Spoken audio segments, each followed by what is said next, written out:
Hello and welcome to Dad and Swebb Talk Sports. I'm Swebb. And I'm Dad. And we are the dad and daughter duo talking about all of our favorite sports moments. Dad, how's it going? It's going pretty good, Swebb. Going pretty good. Okay. How you doing? I'm good. I'm a little tired. Just got home from work in Times Square. But I'm good. What's going on with you? Not much. Just working and watching a lot of football and baseball. And your niece's lacrosse games, 3 of them, Saturday. Okay. Now, I saw some highlights. She looked good out there. Yeah, she's getting there. Yeah. Got her mom and dad's jeans. Not really any of Grandpa's. Thankfully. Wait. And What are you got talking? Auntie Swebb's jeans. Papa's, not so much. She looks like me playing. When I Okay. was- Sure, bro. So what have you been up to over the past 2 weeks? Working Swebb and following you on Instagram. I think you need to tell everybody what you've been doing, especially the last weekend. I have been super social to the point where I am exhausted. I've worked in sports my whole career, which has been a great time. And now I'm at a point where I get the opportunity from time to time. I've made some good friendships throughout the years to be invited to things because people love my company. And so this past week and weekend was just out of control with the number of social activities. So let's start with this past weekend. The Ryder Cup took place. This is a golf tournament that takes place between the best U.S. golfers and the best European golfers. Every 2 years, it switches location. So every 4 years, it's in the U.S. Every 4 years, it's in Europe. So this year, it was at Bethpage Black on Long Island. And naturally, this is probably the last time that I'll be in New York for a while, maybe in our lifetimes. And there was a lot of excitement, lots of stuff happening around the city, lots of parties, lots of things. So one of my friends invited me to a party on Wednesday. She asked me if I wanted to go, I think the night before, which, means that I really have no life because I was able to just drop everything to go to this party the next night. But it was at the Rainbow Room. Do you know where the Rainbow Room is, Dad? I think I've heard of it. Where is that? The Rainbow Room is at Rockefeller Center. So it's this gorgeous venue at Rockefeller Center. When you go in, you can see views of the city. Top of the rock is the outdoor roof space, and a few floors down is the Rainbow Room, and it's just a gorgeous venue overlooking the city. So of course I said yes to that. I didn't know what to expect. It was a big PGA Tour party for all of the big sponsors of the Ryder Cup. And we ended up having a comedian be the MC. She's really funny. Her name is Heather McMahon. She loves golf, and she has talked about how she's scammed her way into getting to the Masters, which is a tough ticket. But so she was the host of the event. Also, she was on the first tee during the tournament, which started on Friday, to get the fans pumped up.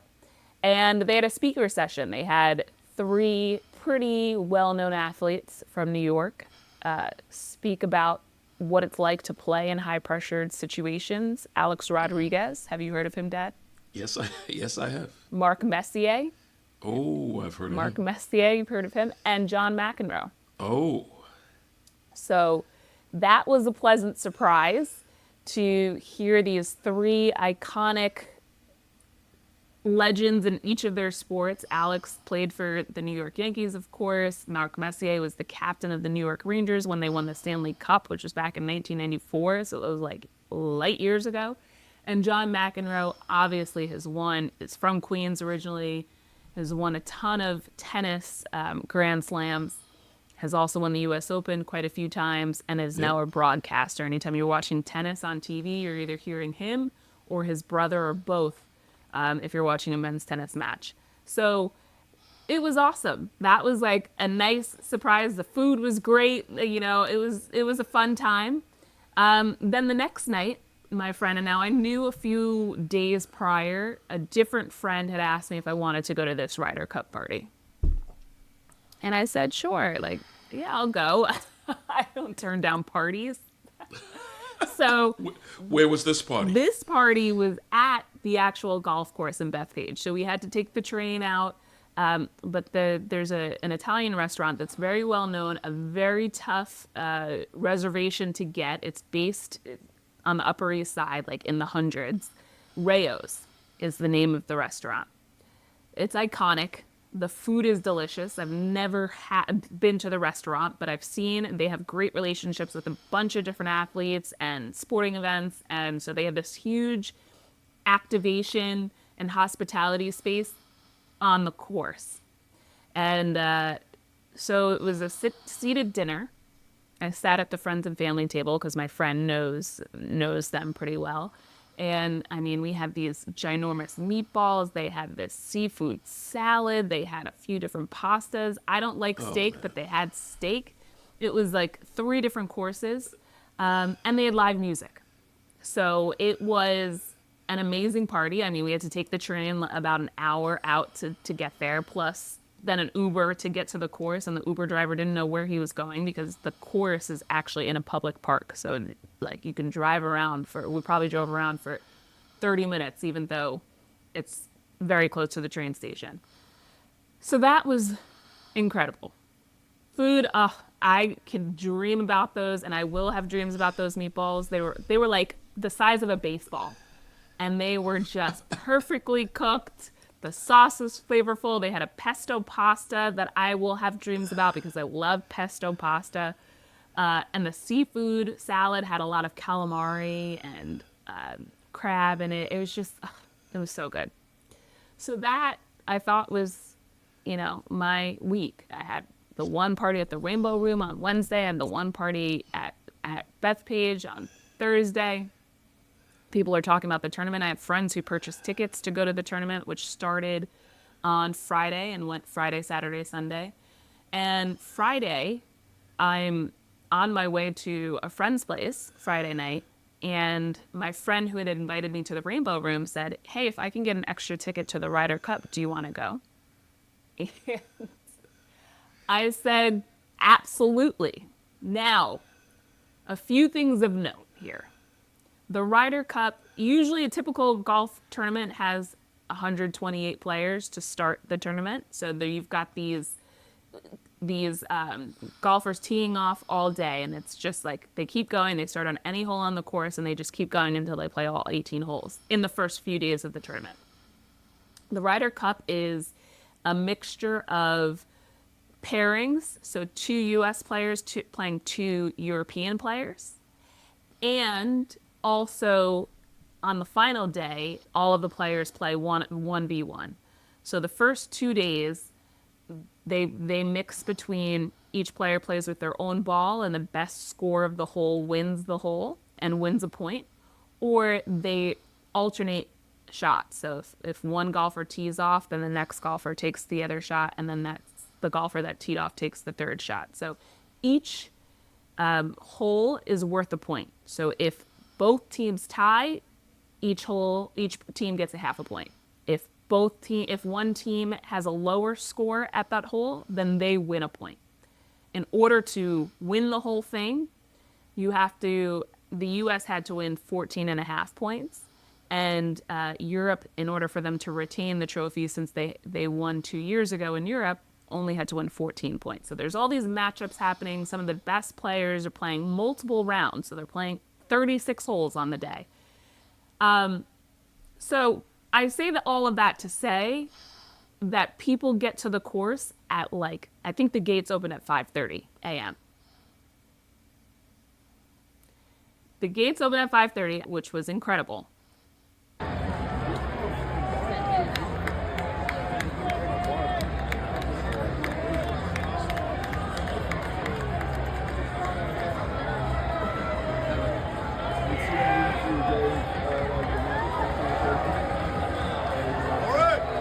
You texted me on Saturday morning at 6 a.m. and said you just made the train.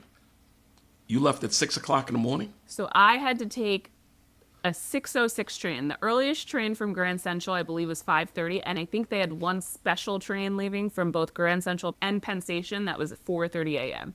I wasn't getting up then because by the time I actually knew that I was going, it was probably 9 p.m. or 9:30 p.m. the night before. So I was hanging out with friends. I went home.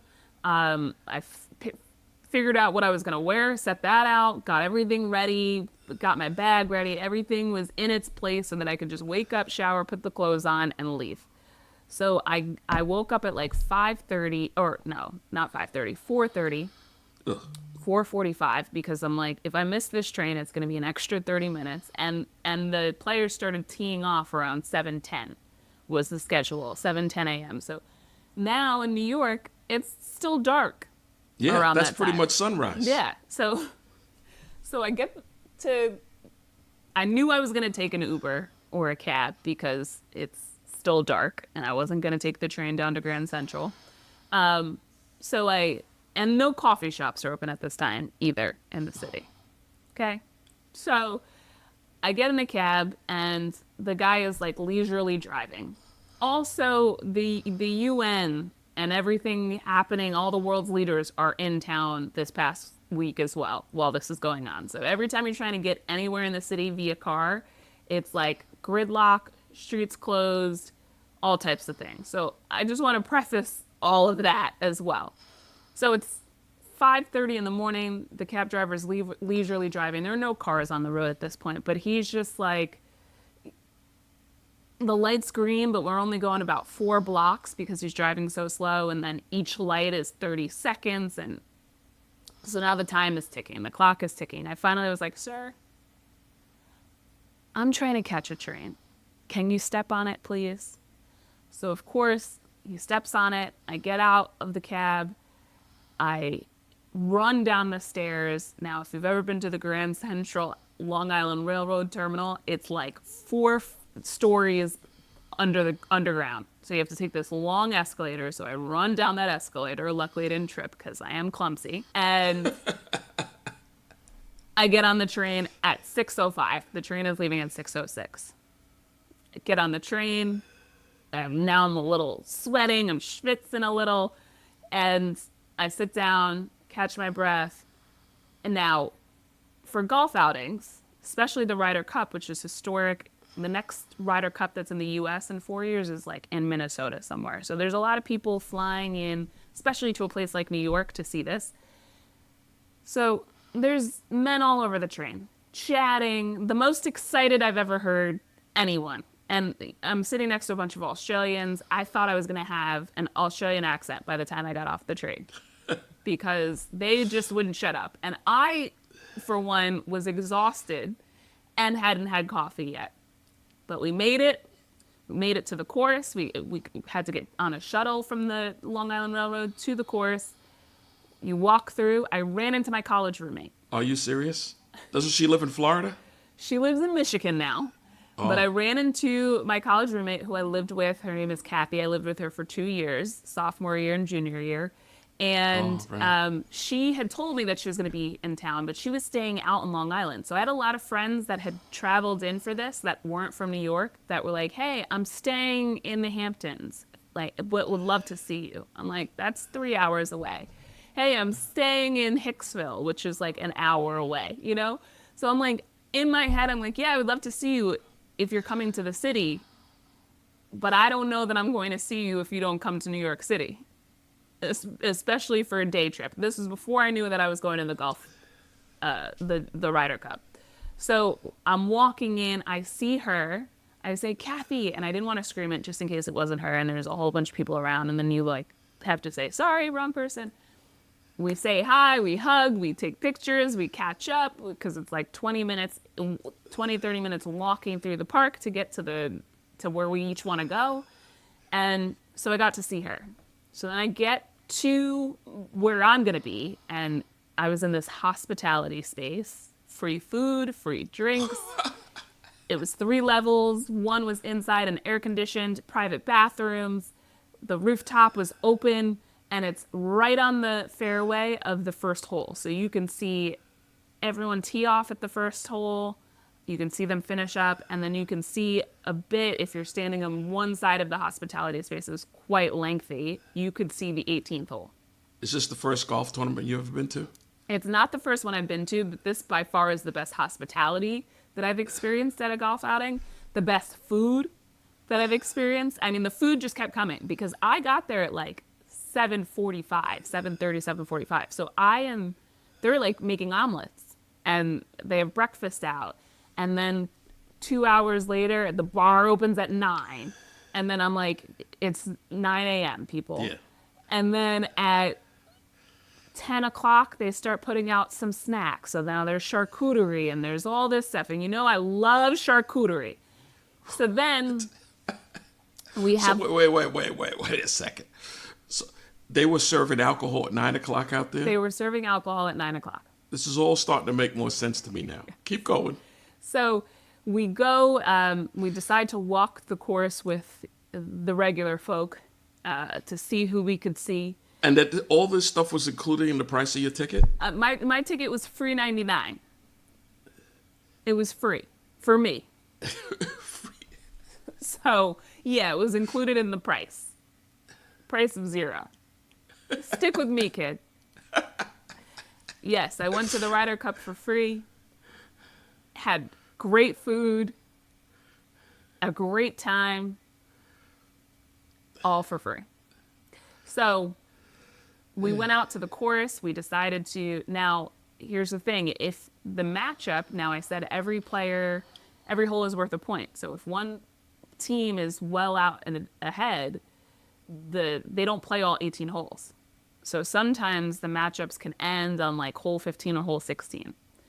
So we go out, the players are in the front 9, they're like 5 holes away from us. We're in between 15, 16, 17. We're like, where do we want to stand? So we decide we're going to stand at the tee box of 17, which was a dumb idea because the first 3 matchups all finished on the 16th hole. And so there was tons of excitement, tons of cheering on the 16th hole, but we were standing at the 17th tee box, and at this point, now it's jam-packed, and we're all baking in the sun, waiting for someone to come through, waiting for someone to play well enough to come through. So we finally get to see Scotty Scheffler walk through, who's the world's #1 golfer, although he didn't play like it this past weekend.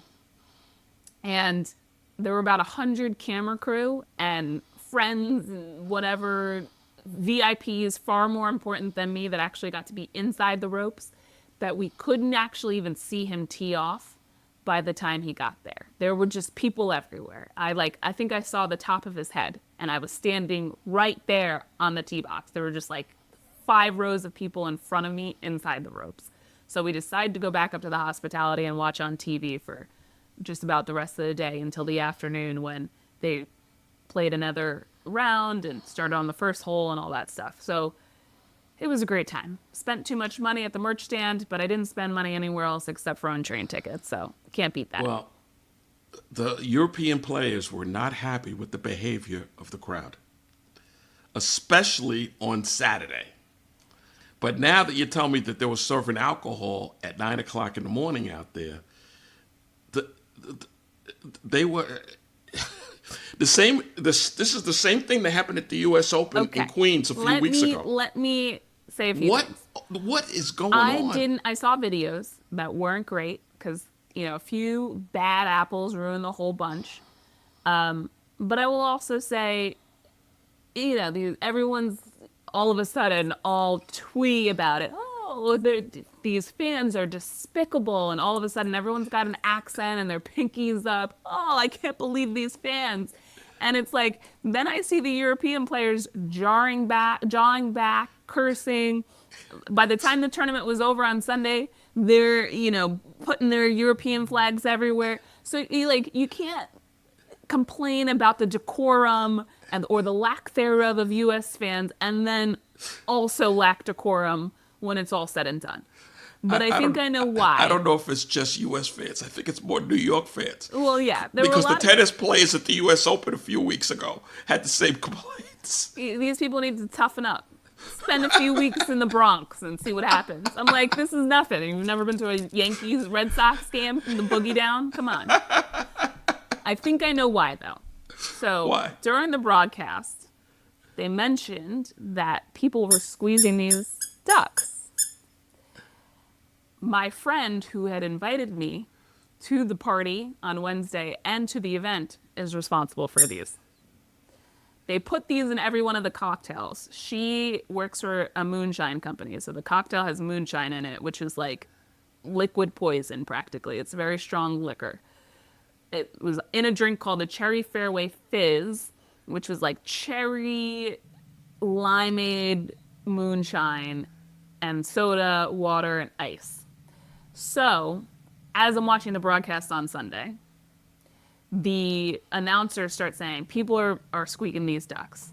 This was the duck. My friend is responsible for this. Then they show the drink on TV. They say, oh, they were selling these at the concession stands. Then 10 minutes later, this just in, it's the Cherry Fairway drink that they, and so I was on a group text with a few friends that I had been with on Saturday, and we're just laughing because we're like, they're never going to let you guys do anything like this ever again. Her company is a sponsor at any of these events. But you're getting a ton of recognition right now. Sugarland's Distilling, Sugarland's Shine is the name of the moonshine. Thank you to them for allowing me to be a guest of theirs at the Ryder Cup. But yeah, so there were a lot of issues. All I will say is that the U.S. played terribly on Friday and Saturday, which also makes the crowd a little bit more frustrated because the tickets were like thousands of dollars to be able to go, and now you're watching crappy golf from the U.S. team, and so now people try and other tactics, shall we say, where they try and throw people off their game. You know, if U.S. is off their game, then we're gonna do what we can to throw the Europeans off their game. Yeah, I saw some of that. So that's basically what happened. But if you're from New York, it ain't no thing. I mean, you never talk about someone's family, and you don't throw drinks at anyone or any of that kind of stuff. But you don't curse at the players. Yeah. But the players were cursing back. Now, me as a Christian woman, I don't curse at anyone. But I also, they were cursing back. Just saying. So the two sports, they're supposed to be like gentlemanly sports. Golf and tennis had big events in New York. And the European players in both sports don't want no part of this place anymore. But hey, Team Europe got the last laugh because the U.S. made a supercharge back on Sunday afternoon. I mean, I came home from church. I'm thinking, I got up at 4:30 the day before. I'm going straight home.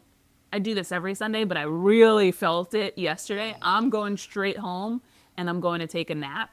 And then I turn on the golf to see how it's going, and the U.S. is winning on every pairing. If they had won out yesterday, they would have actually won the whole tournament.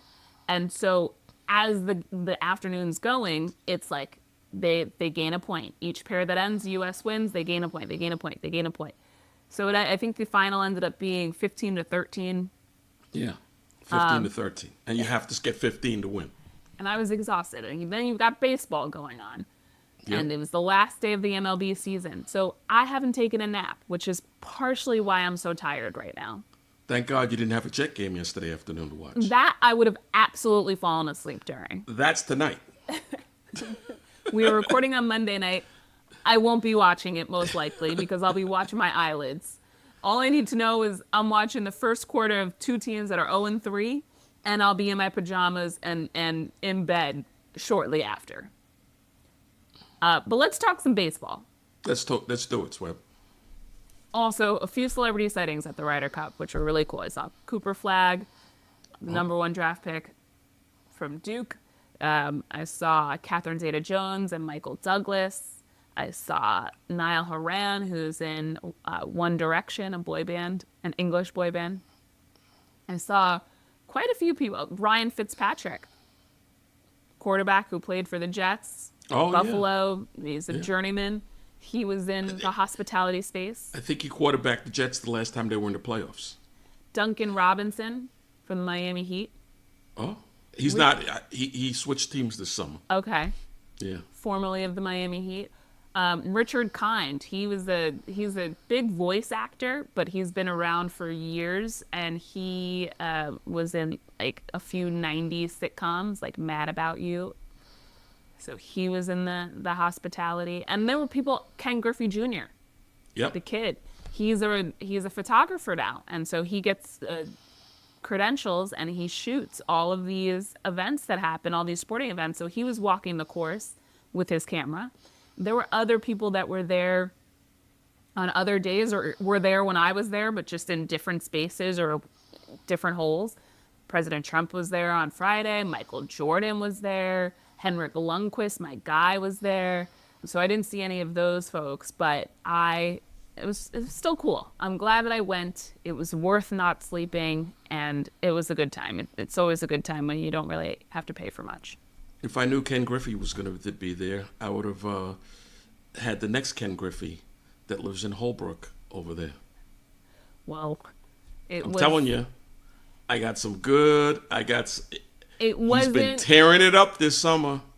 Well, I will say the tickets were not cheap. A lot of the tickets, they decided to give free food out and I think anytime a sporting event is giving free food and non-alcoholic beverages, that means that the tickets are really expensive because they feel so bad for you that they're like, you know what, let's just give everyone free concessions. That's how you know that the tickets are expensive. But let's talk baseball.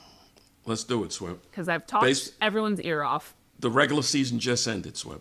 Regular now we're season down ended. For the playoffs. I mean, the emotions that I was going through on Sunday, the Yankees had to win Sunday's game. The Toronto Blue Jays had to lose the game in order for the Yankees to win the AL East. They end up both winning. Both teams won. They end up with the same exact record on the regular season.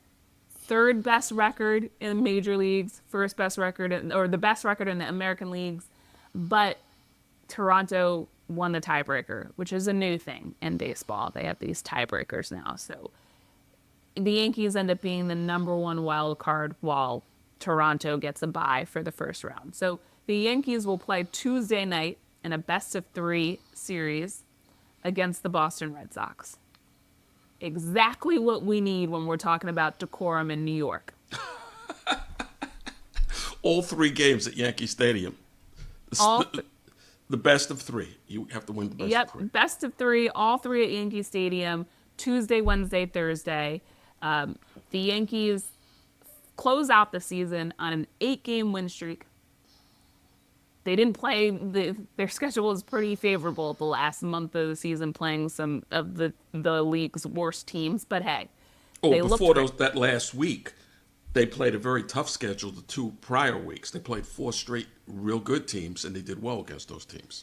They end up finishing the season with the best record, I think, over the past month or month and a half in Major League Baseball. So, Tuesday night, October baseball, starting in, is Tuesday? No, Tuesday is September 30th. So we're starting on September 30th, but October Tuesday baseball starts this week. Yep. It's going to be good.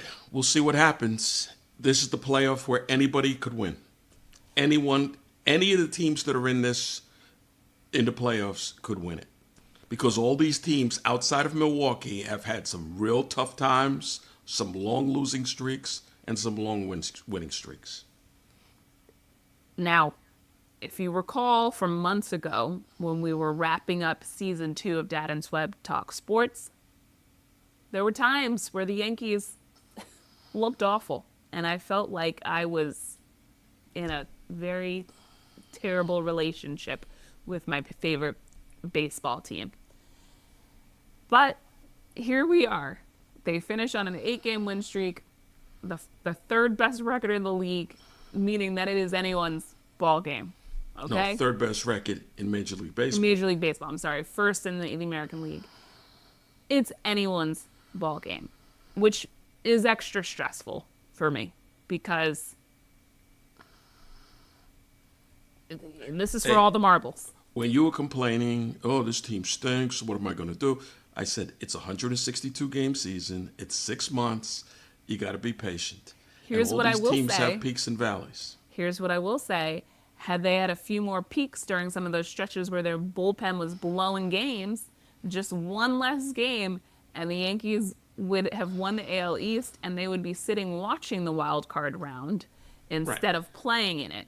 Right. And like I told you when they were going through those doldrums, that they've had a lot of pitching injuries, and when you have to start calling up kids from the minor leagues that weren't ready yet, that's what happens. You're going to start losing games. Had they sat some players that were batting around 200 for large chunks of the season. Yeah, but they scored more runs and had the best offense in the whole major leagues. Offense is not their problem. It was the pitching. That's what happened with the Mets. Well, they had major injuries, and it derailed in the pitching staff, starting and relievers, and it derailed their whole season. They were riding high as the best team in baseball back in June. Well, and it fell apart once the injuries, and they couldn't overcome those injuries. Then they had to start bringing up kids from the minor leagues to pitch. One of them has pitched very well. The other two hasn't, and that's the problem. Well, here's the thing. Regardless of what happens this week, we didn't end the season the way the New York Mets did, okay? They needed to win some games, and they just couldn't against teams like the Miami Marlins. And ultimately, the Marlins end their season. And you've got the broadcasters complaining that the Marlins are taking team photos on the field after the game on Sunday. It's like, hey, guys, you got to win. More importantly, Juan Soto will be watching the playoffs just like the rest of us, okay? How you doing, Juan? We end with the same record we had when he was on the team. He's at home, and Aaron Judge had a better season this year than he had last year. Well, let me tell you something. When I went down to Miami, whenever that was. August, and to see the Yankees play and got swept out of that building, they were doing the same things, taking pictures, running around after the game. It's not a good feeling, but they enjoy beating up New York teams. Okay? It's a little different beating them in August than it is ending a team season. And especially when the New York fans, the Met fans, were loaded up that building. They had like 35,000 every game there this weekend. And those were all Met fans. And when I was there, it was all Yankee fans in that building. And they enjoyed that. They enjoyed winning 3 games. They enjoyed winning 2 games against the Mets this weekend. That's how it goes, Swebb. Well, good for them and good for the Yankees. They'll play Tuesday against Boston. The winner of the best of 3 will go on to play Toronto. And then on the other side of the bracket, the Detroit Tigers will play the Cleveland Guardians. And the winner of that matchup will play the Seattle Mariners. So that's the AL. The NL, the Brewers end up with the best record in baseball. They're the number 1 seed in the NL. The Phillies are number 2 seed. They both have byes. And then the Cubs, the Chicago Cubs and San Diego Padres will play a best of 3 series in the wild card round. And the Cincinnati Reds and LA Dodgers will play a best of 3 as well this week. So lots of fun baseball, lots of good teams, lots of star power. It really is anyone's World Series to win. The Yankees are certainly hot, so we hope that they continue that. And we'll see what happens. We'll see. And like I said, anything can happen. Anything can happen. All these teams have been up and down all year. But what I do know is that there won't be any decorum in Yankee Stadium this week, okay? So just deal with it. All right. So, Dad, before we close things out, both of our college football teams were on a bye this week, so we actually had a little bit of free time on our hands. We mentioned that the Jets play tonight, Monday night. Yep. But what are you looking forward to the rest of this week? Well, believe it or not, the Knicks' first preseason game is Thursday. They're over in the Mideast. I think it's in Dubai. They're in Abu Dhabi. Abu Dhabi, okay. And I saw something on Instagram today of them walking into the hotel, and they gave them a whole ceremony as they were walking in. And the players walk in with the headphones on and stuff. They're looking around like, who are these people? When one door closes, another one opens. Okay, so the Ryder Cup ends, and I've got October baseball to look forward to. The NHL season is in their preseason. NBA preseason is starting this week.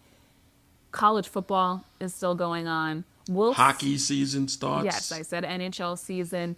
We'll see if the Jets season will continue after the result of tonight's game against the Miami Dolphins, because both teams are no good. So if they lose tonight, then the NFL season will be over for me, and I can just focus on college football, basketball, baseball, and hockey. Yeah, but there's been some real good NFL games yesterday. A lot of games coming down to the final. I have one TV in my apartment. The Ryder Cup was on, and it was the last game of the Major League Baseball regular season, and the Yankees needed to win, and the Toronto Blue Jays needed to lose. So I didn't watch any NFL. I saw the highlights. We're not going to talk about that. But I'm looking forward to Miami is back playing this weekend. They're the number 3 team in the country. They play in Tallahassee at Florida State. I forgot to mention to you on Friday night on my way out to see some friends, there were a few folks bravely wearing Florida State jerseys on the streets of New York, and they had just lost and been upset. I think they were like the number 10 team in the country at the time, or number 7, I believe. They had just been upset by Virginia. And so it made me the happiest person around to see random people getting off the subway, walking on the street, getting booed by perfect strangers just because they were wearing a Florida State jersey. Did you see how that game ended? I did not, because I was on a train. Okay. That game ended on an interception in the end zone by Virginia. And the fans at University of Virginia had already come down and they were surrounding the field, the end zone. The minute that ball, the game was over, I've never seen a field stormed as fast. If you could find that clip of that, it was unbelievable how they stormed that field. What I loved was people getting booed because they were wearing Florida State jerseys. So if you think the European golfers had it bad, try being a Florida State. And we're in New York. It doesn't even matter. Like, Florida State's got nothing on people. And random strangers were still booing people because they were walking on the streets after the game in their jerseys. So because they saw the way that game ended. Let me tell you something. But that game was at Virginia.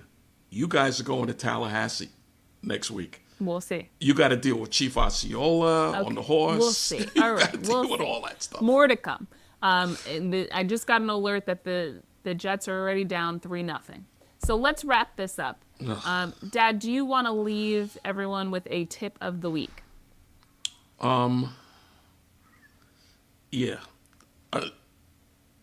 Sports, it's an incredible thing. See, you were never really much of a golf fan, right? No, but I watch a little bit, and I watch them on Netflix, and that's really how I know a lot about the Ryder Cup. Not because I watch a ton of golf, but because I watch them on full swing on Netflix. My advice to anyone, even if you're going to any sporting event, a college football game, a college basketball game, a Major League Baseball game, an NFL game, a hockey game, any of this stuff, even if you're not that interested, go to a game.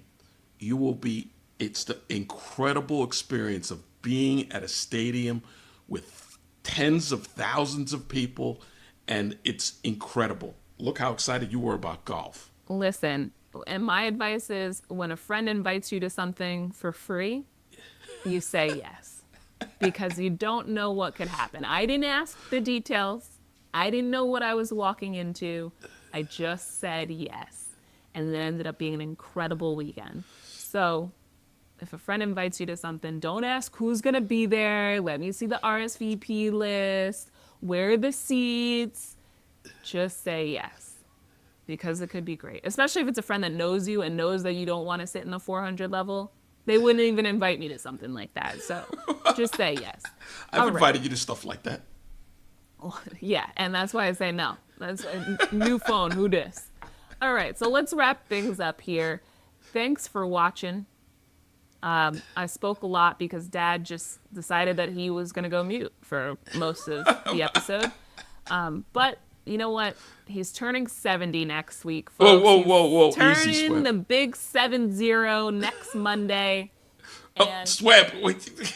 that might be why he is, having trouble right now staying awake. Okay? So, thanks for tuning in to Dad and Swebb Talk Sports. Be sure to follow us at Dad and Swebb. Share this episode with friends. We're starting a TikTok, so follow us at Dad and Swebb on TikTok as well. And we will see you next week. So long. Happy birthday, Dad. Thank you for tuning in to Dad and Swebb Talk Sports, the show where we cover all of our favorite sports moments from the past week. Don't forget to subscribe on YouTube and Rumble, and follow us at Dad and Swebb on Instagram and X. See you next week.